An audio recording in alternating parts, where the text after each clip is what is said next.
Assalamualaikum warahmatullahi wabarakatuh. Kepada anda semua yang sedang bersiaran live bersama Dewan Dakwah Majlis Dakwah Negara ataupun di Facebook saya sendiri, Mahadi BZ. Selamat datang, selamat pagi, selamat ceria, salam hari Isnin. Bismillahirrahmanirrahim. Rabbi syrah li sadri wa yassir li amri wahlul 'uqdatam min lisani yafqahu qawli. Alright. So sebelum kita mulakan pagi yang ceria ni, kita nak dengar sedikit tazkirah.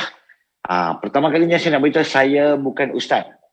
Nampak macam little bit kan. Macam ada janggut pakai ketayap kan. Tapi hakikatnya saya bukan ustaz. Saya baru nak start. Nak start hari Isnin. Macam itulah. Okay. So kalau anda dah masuk, apa yang saya nak anda lakukan? Boleh tak saya lakukan, anda kena amalkan. Dia panggil sebagai sami'na wa ta'na. Dengar amal. Okay, apa yang saya nak lakukan? Hari ini saya nak bagi pahala free. Boy. Banyak sangat pahala dok kan nak bagi pahala free. Okay, apa yang saya nak anda semua lakukan kalau anda berada dalam live Facebook, pertama kali anda kena tekan butang share. Sebab apa tekan butang share? Sebab kalau orang lain dengar live ni, asbab daripada anda, asbab perantara anda, free dapat pahala. Diorang dengar, satu pahala lah. Dengar je tau, dengar. Sebab apa? Dengar majlis ilmu ni, bila kita berada dalam majlis ilmu adalah taman-taman syurga. Dengar pun dapat pahala. Lepas tu amal pula. Allah. Amal pula, istiqamah pula, forever anda akan dapat pahala. Forever means, walaupun anda dah meninggal, dalam kubur, tengah disoal muka dengan nangkir, waktu tu kalau mereka amalkan benda yang anda buat tu, share tu, Allah, masih pahala akan mengalir. Sebab apa? Salah satu benda yang akan berterusan walaupun kita dah meninggal adalah ilmu yang bermanfaat. Ni salah satu lah ni. Ni salah satu lah. Kan 3 kan? Sedekah jariah, anak-anak soleh dan soleha, dan juga ilmu yang bermanfaat. Ni adalah salah satu daripada ilmu yang bermanfaat yang insya-Allah akan berkekalan forever. So kalau nak kelebihan ni, senang gila-gila senang. Tekan butang share. Cukup. Memang mudah, tak ingat punya mudah. Alright. So, topik kita hari ni sangatlah menarik. Topik kita adalah apa? Amalan ataupun perkara ataupun apa yang perlu dilakukan menjelang Ramadan. Ramadan tiba, tiba-tiba Ramadan. Tiba-tiba Ramadan. Orang alim, ulama-ulama dulu, lepas saja Ramadan, bukan lepas Ramadan, sebelum Ramadan, 6 bulan sebelum Ramadan, mereka dah excited tau. 6 bulan sebelum Ramadan, dia orang dah excited. Excited apa? Excited menunggu datangnya Ramadan. 6 bulan sebelum Ramadan. And 6 bulan selepas Ramadan, mereka akan menyesali ataupun ingatkan balik Ramadan dulu, macam mana amalan aku? Diterima ke tak terima? Dia muhasabah. So maksudnya the whole year ataupun setiap ketika mereka menyesali ataupun mereka muhasabah diri. Sebab apa? Sebelum Ramadan dah tunggu dah ni. Selepas Ramadan dah pick up balik. So macam all the time pick up pasal Ramadan. All the time pick up pasal Ramadan.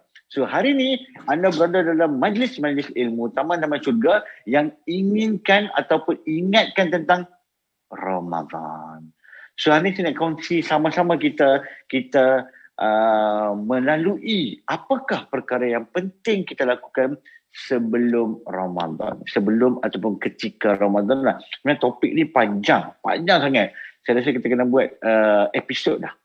So, selamat datang ke episod yang pertama. Tiba-tiba ada pertama kan? Sebab kita akan ada lagi susulan. Confirm akan ada. Sebab Ramadan ni adalah satu benda yang non-stop.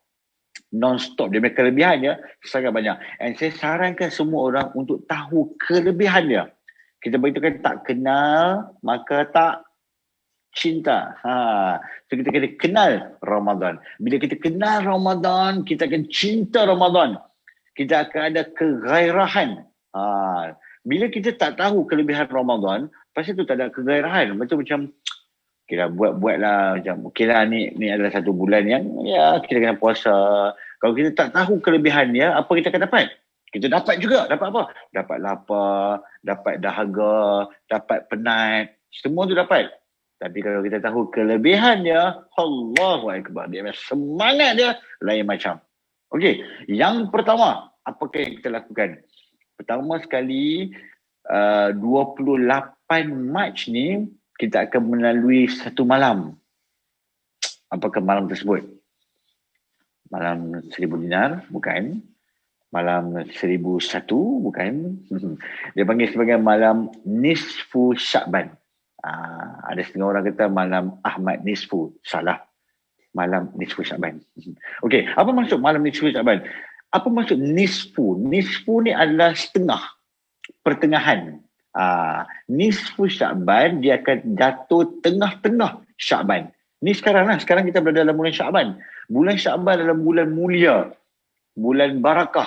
Kan semua kita tahu kan, sebelum Ramadan kita akan melalui 2 bulan yang sangat barakah, which is Rejab, bulan haram, dan juga Sya'ban, bulan mulia, sebelum menjejakkan kaki kita ke bulan yang sangat Masya Allah, yakni Ramadan. So nisfu Sya'ban, pertengahan Sya'ban tu 15 hari sebelum Ramadan, which is 28 hari bulan ni. Nak dekat tu, tak sampai seminggu lagi 6 hari. Dewan Dakwah ataupun Majlis Dakwah Negara akan adakan satu malam yang panggil sebagai malam sejuta munajat. Dia invite semua orang untuk sertai. So kalau nak sertai, anda pergi ke sejutamunajat.com, sejutamunajat.com, boleh register kat situ pada 28 Mac lepas maghrib. Sempena malam nisfu Sya'ban, dia orang memeriahkan malam tersebut. Okey, yang tu untuk yang nak join lah. Tapi untuk kita semua yang lain, mungkin berada di seluruh pelosok Malaysia ni, khususnya amnya satu dunia, malam nisfu Sya'ban adalah malam yang bila kita minta doa kepada Allah, kita minta keampunan kepada Allah, Allah akan ampunkan semua manusia. Setiap jenis manusia Allah akan ampunkan kecuali 2 jenis manusia. Siapakah manusia tersebut? Yang pertama adalah manusia yang syirik pada Allah. Syirik pada Allah, Allah tak akan ampunkan dosa mereka. Dan yang kedua, syirik ni kita tahulah, meaning sembah benda selain daripada Allah, orang-orang kafir, orang yang bukan Islam, Allah SWT memang tak akan ampunkan. Dan syirik ni kita kena mendalami lebih. Sebenarnya syirik ni, kalau nak sentuh pasal syirik, habislah pukul 8 lebih, tak habis pasal syirik. Tapi saya nak sekali imbas. Syirik ni adalah menduakan Allah. Dia punya kata dasar dia, syirik maksud dia menduakan Allah. Apa maksud menduakan Allah? Bila kita yakin selain daripada Allah, maka kita syirik. Na'udzubillah min zalik. Apa maksud menduakan Allah? Kita makan ubat, kita yakin ubat ni memang power lah. Aku makan ubat ni, aku sihat. Aku makan ubat ni, semua sakit hilang. Na'udzubillah min zalik. Itu adalah syirik yang kita tak sengaja, yang kita tak sedar. So hari ni cepat-cepat kena fokus, minda tu kena faham yang betul-betul Allah kuasa, makhluk tak kuasa. Dia nak sampaikan kebesaran Allah dalam diri dia tu. Contoh, kita tengok singa, kita takut kat singa. Tengok singa hidup ni. Okey, contohlah, kita dalam rumah. Lepas tu kat luar rumah ada singa mengaum. So apa kita akan buat? Kita akan rasa takut, betul tak? Kita rasa takut, kita akan rasa macam, biar betul tak nak keluar rumah, semua kat dalam rumah semua tu. Okey? Itu maksudnya kita takut pada singa. Tapi let's say lepas tu dia buat pengumuman daripada luar rumah, okey, pengumuman nak beritahu pada semua kawasan penduduk mengatakan singa ini telah mati. Kat luar rumah dia dah mati dah pun. Apa kita akan buat? Kita akan keluar, kita akan buat anak-anak kita datang tengok singa, dan anak pun akan buka mulut singa, tengok taring singa. Dia akan berani. Sebab apa akan berani? Sebab kita tahu singa tu tak bernyawa lagi. Bila singa tu tak bernyawa, maka kita akan berani. Tuan-tuan, puan-puan, brothers and sisters, everyone kita tengok, kita kena yakin pada Allah, makhluk tak ada kuasa. Allah Maha Kuasa, makhluk tak kuasa. Setiap orang, setiap makhluk, kita kena tengok seperti mana singa yang mati. Pasal tu zaman-zaman para sahabat, mereka punya keyakinan, mereka punya kekuatan, mereka punya keberanian dahsyat. Sebab apa? Mereka yakin pada Allah, tak yakin pada mana-mana pun. Okey, dah panjang lebar dah pun, kita balik kepada topik kita menuju Ramadan. Okey, malam nisfu Syaban adalah malam yang pengampunan. So kita dua makhluk ataupun dua jenis manusia Allah tak akan ampunkan. Satu orang adalah apa? Yang syirik pada Allah, nauzubillah. Yang kedua ni lah kita kena jaga betul-betul. Orang yang memutuskan tali silaturahim.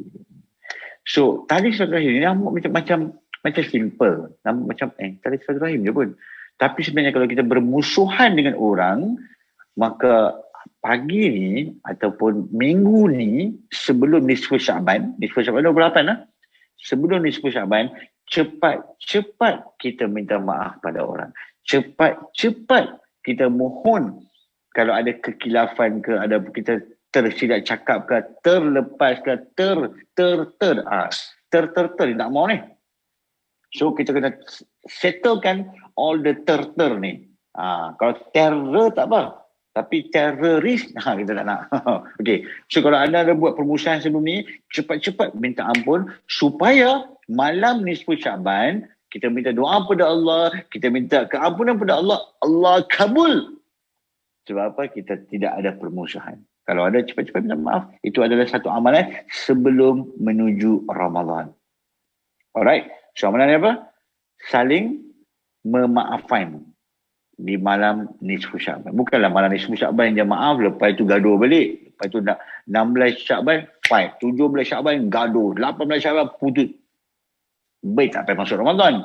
Sebab apa? The moment masuk Allah bila mana Allah tak ampunkan dosa, kita masuk Ramadan, na'udzubillah, kita full of dirty, full of dosa, full of kesalahan. Bila full of benda ni, pasal tu nak masuk, nak buat kebaikan pun rasa macam terhalang. Rasa macam tak kuat nak buat kebaikan. Sebab apa? Penuh dengan dosa, na'udzubillah. So, bila kita dah buat pengampunan, kita kena banyak berdoa pada Allah dan mohon taubat pada Allah. Taubat. Sebab apa taubat? Okey, macam ni ya. Bila kita taubat, insya-Allah dosa-dosa kita akan diampunkan. Apa maksud dosa diampunkan? Contoh kita ambil budak kecil. Budak kecil yang belum akhir balik. Okey, memang dia tak ada dosa lah. Bila tak ada dosa, dia akan di-attract oleh ramai orang tau. Apa perasaan kita tengok budak kecil? Umur 2 tahun, 3 tahun, 4 tahun, 5 tahun. Kita akan rasa apa? Cute. Kita akan rasa apa?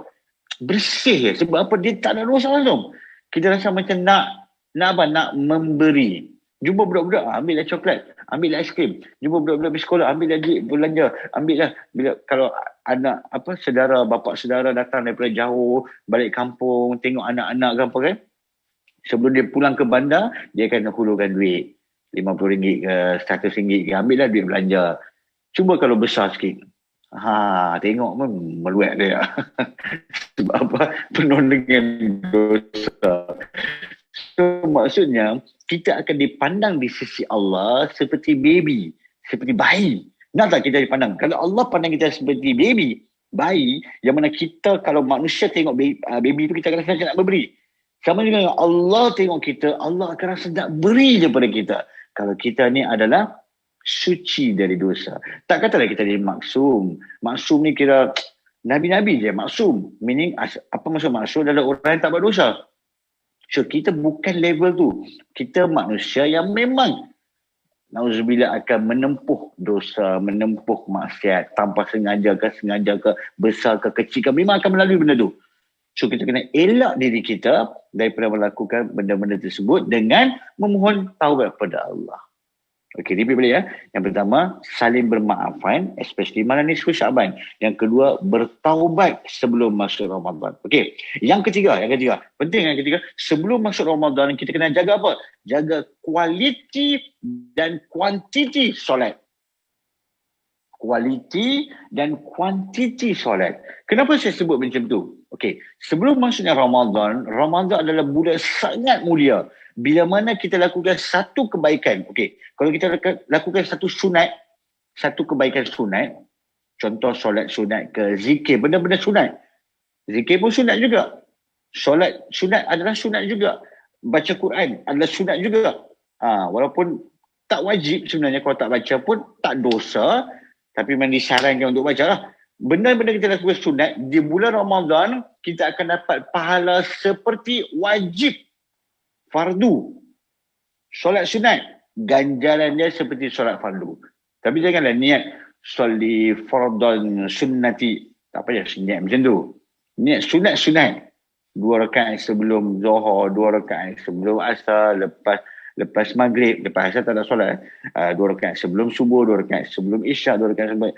So, bila kita lakukan solat-solat ni semua, di bulan Ramadan, ganjaran dia seperti fardu.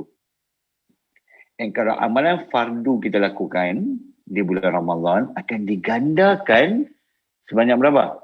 Sebanyak 10 kali ganda. So maksud dia punya ganjaran Ramadan ni sangat banyak. So sebelum datangnya Ramadan, kita kena jaga kita punya kualiti dan kuantiti solat. Contoh, 2 rakaat sebelum subuh, apakah kelebihan dia? Saya tak cakap solat subuh tau. 2 rakaat sebelum subuh. Ganjaran dia lebih baik daripada dunia dan seisinya. Dunia, isi-isi dia, 2 rakaat tu lagi dahsyat. Saya kena tahu kelebihan. Bila tahu kelebihan, gairah nak buat. Gairah macam, banyak kelebihan dia. 2 rakaat je kot. Average 2 minit, 3 minit. Esok aku dah lakukan. Macam tu. So kita kena jaga solat sunat. Solat-solat kita lah kualiti dan juga kuantiti. Lagi apa lagi?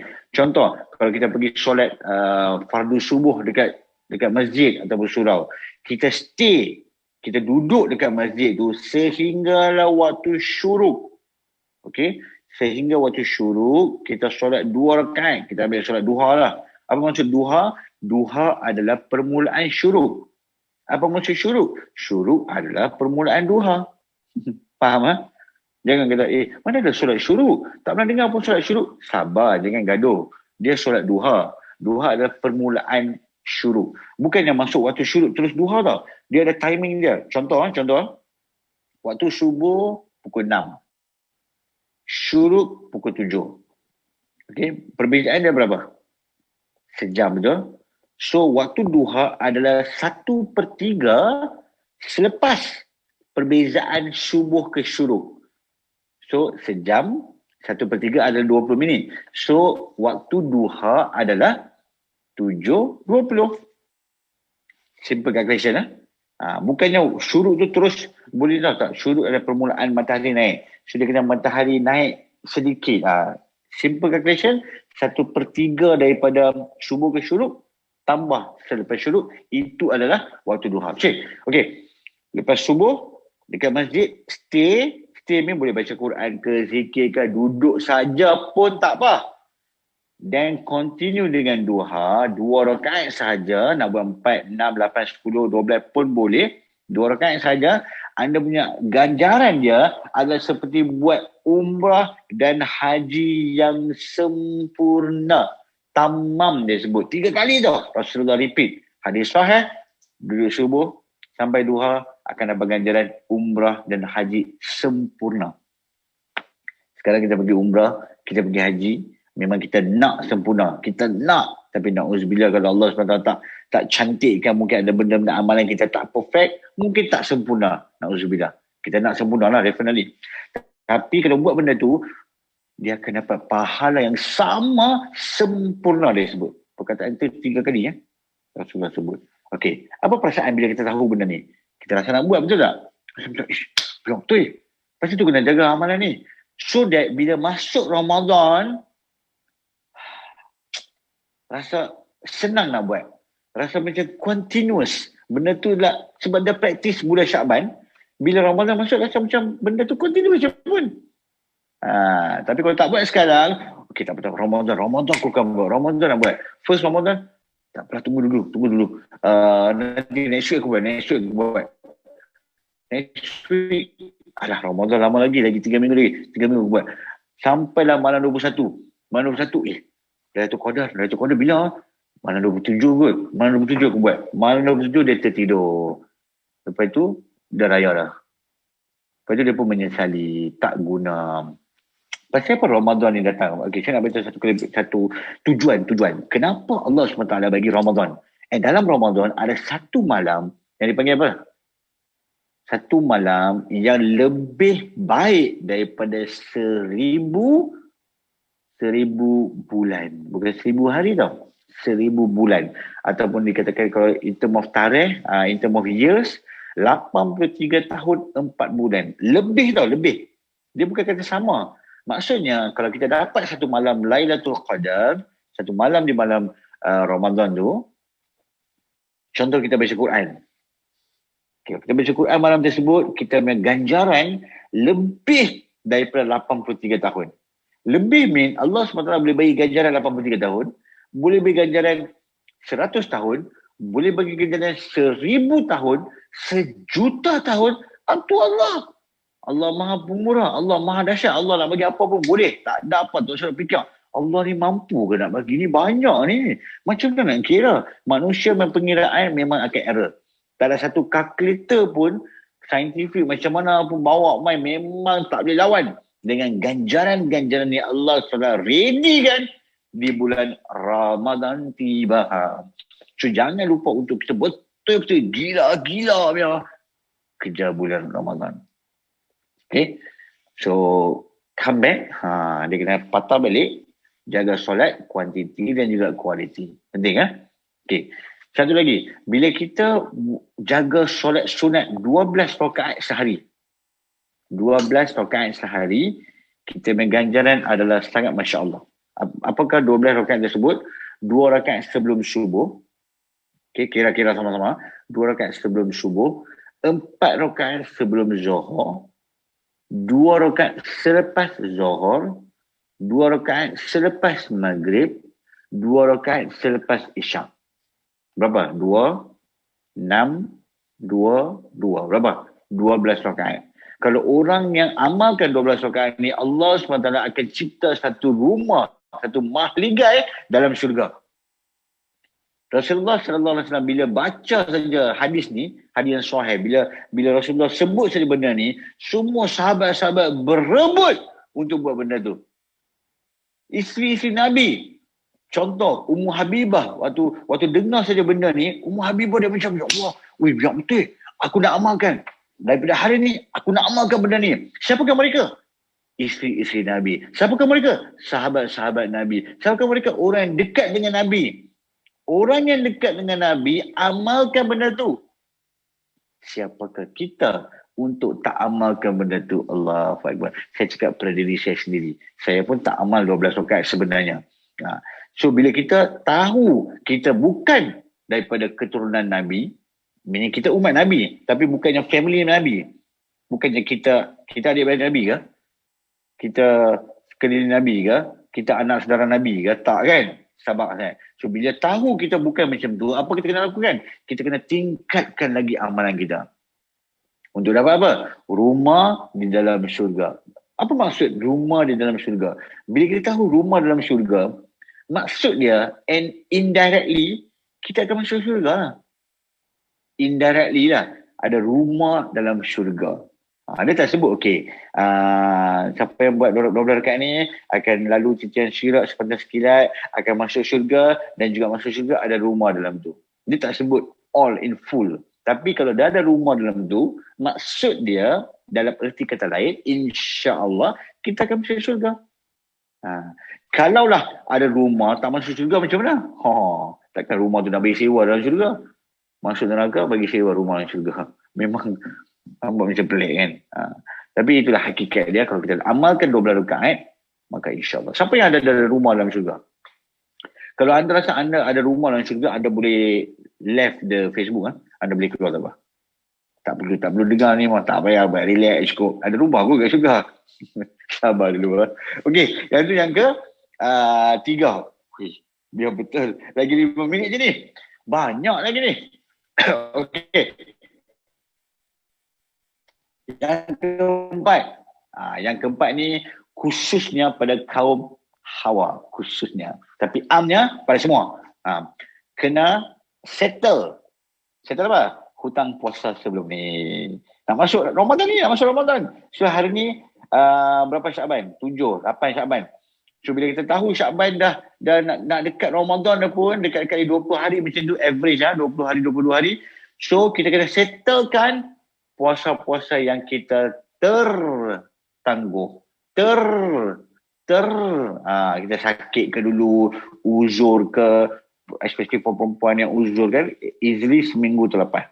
Tapi sepatutnya benda ni tak sepatutnya berlaku tau. Sebab bila lepas Ramadan, bulan Syawal. Bulan Syawal ada 6 hari puasa bulan Syawal. Bila kita puasa 6 hari di bulan Syawal, maka ganjaran dia seperti kita puasa seluruh tahun. 1 tahun memang puasa tu. So kalau kita buat benda tu, at the same time, dalam masa yang sama, kita niat puasa 6 dan juga kita boleh niat puasa ganti yang kita terlepas bulan Ramadan. Ini khususnya kaum Hawa, dengar benda ni. Bila kita buat solat Syawal, niat terus ganti. So settle. Bila kita tak niat ataupun kita tak puasa 6, and then puasa Isnin Khamis pun kita tak buat, sampai puasa apa benda, puasa Arafah ke puasa, apa macam puasa, semua tak buat. Sampai nak dekat Ramadan, Allah, last year punya ada lagi ni, 4 hari. Sekarang lagi 20 hari. Tak apa, relax dulu. Dah main ni 10 Syaban, 15 hari. Relax dulu. Kedebak-kedebu. Esok Ramadan, Allah, tak settle lagi hutang. So jangan tunggu. Tolong jangan delay. Jangan delay. Buat awal tak apa. Jangan delay. So pentingnya kalau boleh Isnin. Apa ni? Senang je. Isnin Khamis. Kalau tak kita buat hari Ayyamul Bid. Ayyamul Bid maksudnya hari puasa putih. Puasa putih adalah setiap bulan, kecuali Ramadan lah. Ramadan is wajib. Setiap 11 bulan yang bukan Ramadan, pada hari ke-13, 14, 15. Contoh Syakban ni, 14, 15, 13, 14, 15 adalah 27, 28, 29 Mac. Saya rasa lah. Tak apa. Tengok saya punya Instagram, Mahadi BZ. Saya akan post nanti berkenaan dengan Ayyamul Bid. Okay. Bila kita puasa 3 hari di pertengahan bulan ni, ganjaran dia sama dengan puasa setahun. Sama dengan puasa setahun. So bila niat puasa tu, sekali niat ganti. Boleh. Boleh niat ganti ke hari tu pula jatuh hari Isnin atau hari Khamis. Niat puasa Isnin hari Khamis. Banyaklah ganjaran ni. Allah nak bagi sangat banyak lah. Okay. So ingat yang keempat, settle hutang puasa sebelum ni. Okay. Yang kelima, jangan lupa pelajari ilmu tentang Ramadan. Kita kena belajar ilmu tentang Ramadan. Bila kita dapat ilmu tentang Ramadan, barulah kesungguhan kita nak buat tu, best. Kita rasa shock nak buat. Sebab apa shock nak buat? Sebab kita tahu benda tu. Kita tahu kelebihan dia. Dah tahu kelebihan, memang orang tak suruh buat pun kita akan buat. And tadi saya sebut sebab kita kena jaga solat kita kuantiti dan kualiti. Sebab apa? Akan datang satu amalan di bulan Ramadan yang mana di siang hari kita buat apa? Puasa lah. Siang hari kan. Malam hari kita buat apa? Malam hari kita tarawih. Kita akan solat tarawih. Solat tarawih ni memang every year kita akan fight. Sebab apa? 8 ke 20? Mana ada Nabi buat 8? Mana ada Nabi buat 20? Mana ada sahabat macam-macam kita akan fight. Orang yang akan fight ni adalah orang yang tak biasa solat. In other words, tak biasa solat. Lepas itu saya kata sekarang ni, Syakban ni, kita kena biasakan diri untuk lakukan banyak solat-solat kualiti dan kuantiti. Kuantiti maksudnya apa? Solat sunat yang saya cakap tadi dah 12 rakaat. Bila dah buat 12 rakaat, kita banyakkan solat sunat, kita banyakkan tunggu dekat masjid, stay untuk solat sunat. Bila kita dah biasa, main tarawih 20 rakaat, tak apa. 20 rakaat je kot. Bukannya 100 rakaat. 20 rakaat jadi simple kalau kita dah biasa sebelum ni. Tapi orang yang akan popek, argue non-stop ni adalah orang yang apa? Orang yang tak pernah biasa, macam jarang solat. Solat pun sekejap. Solat tunggang langgang. Itu yang jadi macam, 20 rakaat, 8 je lah. Itu pun dia akan buat towards the end. Mungkin nak dekat subuh ke apa ke, dia terbangun sahur awal, baru nak solat tarawih. Solat tarawih sebelum subuh memang. Dia memang sebelum subuh. Tapi janganlah buat macam tu. Lepas isyak, terus ikut je. And kalau boleh, jangan buat 8. Buatlah 20. Dia macam ni, simple lah. Macam nak buat, nak train diri. Nak tarbiyah diri untuk buat 20. Senang. Aku buat amalan sunat, ganjaran dan fardu. Simple. Aku buat ganjaran sunat, ganjarannya fardu di bulan Ramadan. Selepas bulan Ramadan ataupun sebelum bulan Ramadan. Okey, contoh sekarang lah. Malam ni anda bangun. Anda nak buat tahajud. Okey, anda buat tahajud 20 rakaat. Let's say 40 rakaat sekalipun. Tapi ganjaran dia tak akan sama dengan solat di bulan Ramadan. Sebab apa? Ramadan sunat jadi fardu. Yang ni buatlah banyak mana pun tak akan dapat pahala fardu. Sebab bukan Ramadan. So tolong faham benda ni untuk dapat kegairahan untuk lakukan solat tarawih full 20 rakaat.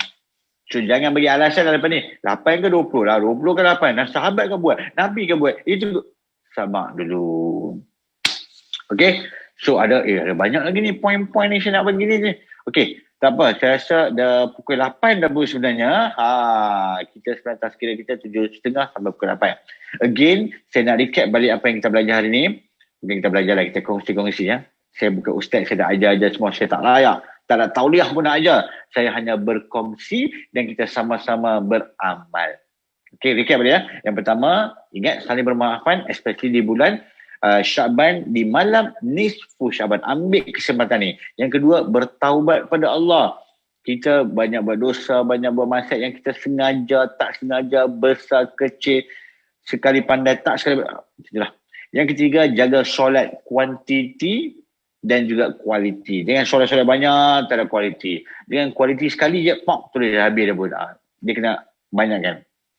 Jangan lupa, settle hutang puasa sebelum Ramadan. Dan yang kelima, pelajari ilmu tentang Ramadan. Okay, kita ada lebih kurang lagi 20 poin. Ni baru 5 tau. Lagi 20 poin. Nak tahu, kena tunggulah di siaran yang seterusnya di Facebook yang sama bersama dengan saya. Okey, so sebelum kita habiskan majlis ni, so kita kena tutup majlis dengan tasbih kafarah dan juga surah Wal-As. Bila kita lakukan benda ni, barulah keberkatan Allah SWT akan beri pada majlis kita. Semoga jangan lupa share live ni supaya orang lain dengar, anda pun akan dapat pahala yang sama. Nanti kita akan belajar. Bagi orang belanja orang buka puasa, apa ganjaran dia? Bagi ini apa ganjaran dia? Bagi itu ganjaran. Macam-macam lah ganjaran ni. Ramadan ni satu bulan yang macam pahala dia macam ayang aja kan. Ayang tau ayang. Air. Berterusan. And sangat banyak. Bukannya air, dia macam air sungai, air laut lah macam tu. Sangat banyak. Okay? So, kita tutup dengan tasbih kafarah. Subhanallah bihamdihi, subhanakallahumma wa bihamdika, asyhadu an la ilaha illa anta astaghfiruka wa atubu ilaik. Wal 'ashr innal insana lafi khusr illa alladhina amanu wa 'amilus solihati wa tawassaw bil haqq wa tawassaw bis sabr. Assalamualaikum warahmatullahi wabarakatuh.